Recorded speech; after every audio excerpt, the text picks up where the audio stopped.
A year ago, humanity suffered a terrible defeat by the demon race. Most humans were killed, and those who survived turned into scary creatures. Amidst this, one lone rebel, who had seen the world's end, kept on fighting. When he faced the demon Lord Tartarus, he didn't give in to death. Tartarus was impressed by the humans' determination and suggested they team up to conquer other realms. But in a final act of rebellion, the human triggered a huge explosion, leaving Tartarus scarred and filled with revenge. Suddenly, the human found himself reborn in a new body, guided by a woman named Mercedes in a divine place. The gods had given him a second chance, although he lost his powers because they wanted some entertainment. Driven by anger and a desire for payback, the human agreed, realizing this was his chance to stand up to the gods who had abandoned humanity. He woke up in the past, considered a beginner, but he still had his old memories. He remembered being a slave in a temple and discovered he now had new skills and abilities from the gods. In a world overrun by demons, Zephyr, now armed with divine gifts, began a new journey. He was determined to change history and confront his archenemy, Tartarus, and the gods who had underestimated him. Soon after, Zephyr faced a tough situation with his supervisor. However, he surprised himself by skillfully grabbing the supervisor's whip, calming things down, and going back to work.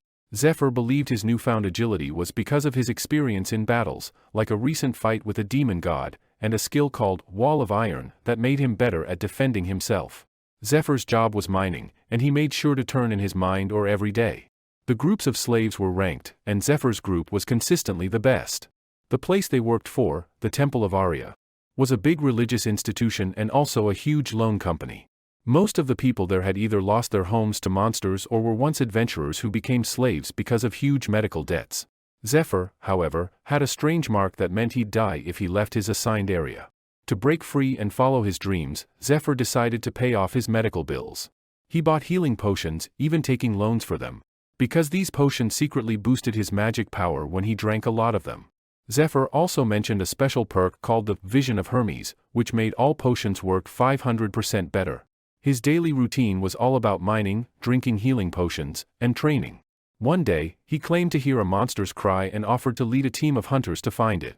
Zephyr's determination to escape slavery, protect someone from his past named Altair, and uncover the mysteries of his second chance at life kept him going. In a world where magical distortions unleashed monsters, they used to be unfriendly towards humans, causing a lot of harm. But then they offered a second chance by putting special magic crystals called magic stones into humans, which became quite valuable. The bones and fur of these monsters also turned out to be precious materials, making dungeons, despite being dangerous, like hidden treasure troves. Some hunters were selected for their combat skills, and they ventured into these dungeons, earning good money with bonuses. Zephyr, who was dealing with loan problems, traded his body parts for power but later got a pleasant surprise when a stall owner gave him healing potions. He met a team of hunters led by Gerda, who introduced him to his night vision and mana detection abilities. Zephyr became the team's helper. Zephyr joined the team a month after they had already conquered a dungeon, expecting that 2 members might not make it, and he could benefit from it. When they arrived at the dungeon entrance, they met scout hunters who had magic bracelets for distress signals. Inside, they faced wolf-like monsters, and the scouts used bait to trap and get rid of them. Zephyr remembered his history with Gerda and decided to change their relationship. As they explored the dungeon, they found small creatures called kobolds and decided to clear the dungeon on their own. While exploring, Gale discovered something that led to a surprise attack, causing panic and bracelet signals from outside. Gerda got hurt but kept fighting. Seeing Gerda struggling, Zephyr stepped in and defended against the monster's tail using his Will of Iron skill. Another tricky monster appeared, using pheromones to create chaos. Armed with Gerda's spear, Zephyr bravely faced the predator. Zephyr once had a special silver key, a divine gift that let him enter a hidden room in an old, forgotten castle. This room was like a storage space. In there, he found some things, a calming plant called the Dragon Soul Plant and a piece of cloth to tie to his spear. He didn't know what Gerda the miner could do. Then, something unexpected happened. Gerda had to face a really scary creature called a predator. When the predator screamed, it reminded Gerda of a terrible attack on his old village. But Zephyr wasn't afraid. He had his spear and this dragon soul plant that made him not scared at all. He knew that just being strong wouldn't work, so he put some really strong poison from a Venom King Fade on his spear. He used it to hurt the predator a lot. The poison would take 3 minutes to kill the predator, but it fought back. It threw Zephyr against a wall with its tail. But Zephyr didn't give up. He put more poison into the predator's mouth and dodged its bite. He kept attacking until the predator started vomiting blood. As the poison kept working, Zephyr decided to finish the fight. He grabbed the predator's tail, jumped on its back, and kept attacking. He used magic to make his punch stronger and drove the spear into the predator's head, defeating it. Gerda watched in amazement at how strong Zephyr was. He started thinking about how good Zephyr could be as a hunter. What Gerda didn't know was that Zephyr had other plans. Right now, Zephyr, who was usually a miner, needed Gerda's help for something else. In another place, a group of people once confronted the last surviving member of a different group, accusing him of worshipping a demon god. Despite his pleas, a man named Sahak ordered his companions to attack him. When they crushed the person's lifeless body, a centipede came out, showing he was a demon god worshipper. But Sahak quickly got rid of it. Sahak reported what happened to his leader, Matthias, who got angry about the deaths of 7 temple members and needed to find out if there was another worshipper among them. They had a raid planned for the next month, and Sahak promised Matthias that he would find and remove any heretics from the temple to ensure the raid's success. In the HR department, Gerda suggested that Zephyr should join their hunting team, and the priest approved the nomination. In a cave, Zephyr asked Gerda to keep quiet about the appearance of a predator. Zephyr took the predator's body to the silver room, where the temple stored monster bodies, magic stones, and loot from dungeons. Slaves got bonuses based on clearing rewards and loot value. Zephyr offered Gerda a promotion and promised to help him clear 3 more dungeons while taking all the monster bodies.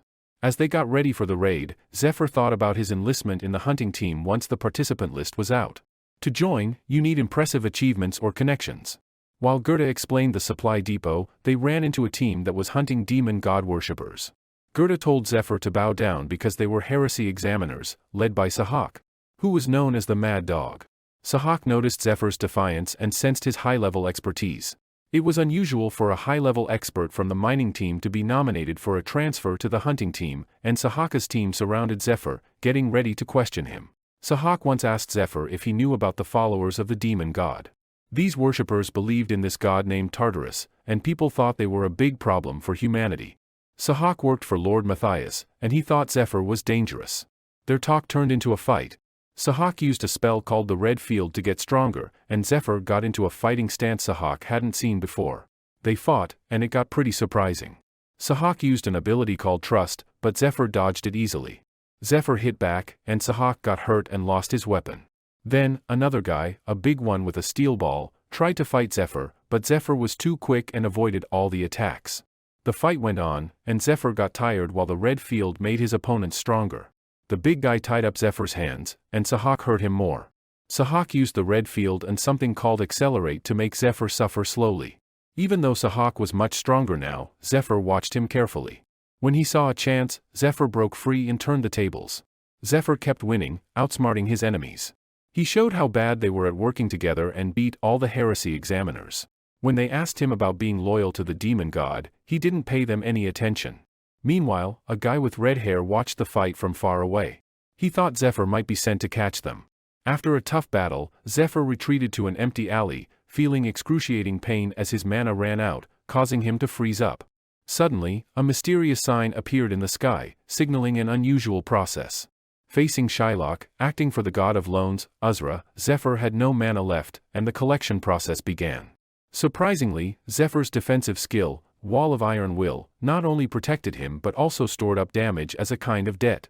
When his mana hit rock bottom, all this damage was repaid, like a loan. This skill pleased Uzra, the god of loans, who enjoyed seeing humans suffer. Shylock calculated the damage Zephyr owed, but just before a crushing bell could strike, Zephyr chugged an emergency potion, saving his mana. Shylock cancelled the collection and vanished. Zephyr boldly taunted Uzra for underestimating him, boasting about his survival skills in a world on the brink of extinction. He passed out with a cocky gesture. Later, Zephyr woke up, tied to a bed, facing the priestess who had lent him money for potions. She was furious about his overdue loan and intended to collect his organs. Struggling to remember her name, Zephyr narrowly avoided organ extraction by recalling and addressing her. The priestess demanded to know his true identity, amazed that he knew her secret. Zephyr smiled, and Rose told her men to leave the room. She wondered how she knew his name, and he called her White Rose, the underworld's monster dealer. He said she was Anna Primrose, a Shrine of Light member, and White Rose was her undercover name. She traded monster remains for gear and info. Beating a tough dungeon with cheap gear was a risky move. He asked for her help to get better gear from the priestess and thanked her for saving him. Meanwhile, Sahak, furious because Zephyr wouldn't reveal his identity, decided to kill him. Ned, Sahaka's boss, showed up and scolded Sahak for getting beaten in front of slaves. Ned revealed that Sahak had recruited only 2 demon god worshippers in 2 years. Sahak begged for another chance, so Ned ordered him to take care of those who disgraced them and gave him a package for demon god worshippers. Sahak accepted, swearing to kill Zephyr. Ned, secretly a follower of a demon god worshipper official, planned to use Zephyr to get rid of Sahak. If Zephyr turned against him, Ned would eliminate him. In Rose's room, Zephyr brought out a predator's corpse. They agreed to trade it for items, and Zephyr asked for another favor.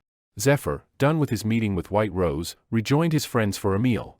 Sensing the tension, he pulled out a rare drink from Rose's stash, sparking a conversation. Zephyr saw potential in his team for dealing with local monsters before their upcoming raid. Despite his reservations, they were in it together until the raid. Zephyr had experience working with Goth but knew he needed to cooperate with the others. Dale, a blonde-haired member, doubted Zephyr, fearing he might be a scammer. Their next adventure led them to Edelion, an old mountain town covered in spider webs. Zephyr used his magic to sense their surroundings. He warned the team about a tough black steel spider inside, and though the group wasn't well prepared, Zephyr assured Dale he could handle it alone. Dale, unfamiliar with Zephyr's abilities, brushed off the danger but triggered spiders by touching a web. Zephyr acted fast, rescuing Dale from the approaching spider swarm. Zephyr's unique passive skill allowed him to avoid a spider's bite, prompting him to gather his companions and address the threat. Though the spiders were small, their webs posed a challenge. Zephyr's quick thinking had the group cover their weapons with a cloth to remove the sticky webs, and he used his mana punch to eliminate the spiders. Reflecting on his past life, Zephyr recalled training soldiers who often struggled to follow instructions.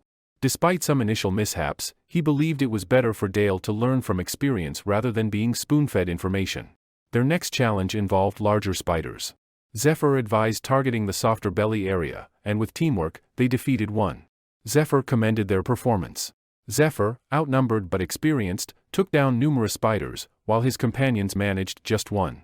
They regrouped and ate before facing the dungeon's boss. Curious about Zephyr's past, Goth and Dale inquired if he had belonged to a renowned guild or served a famous mentor.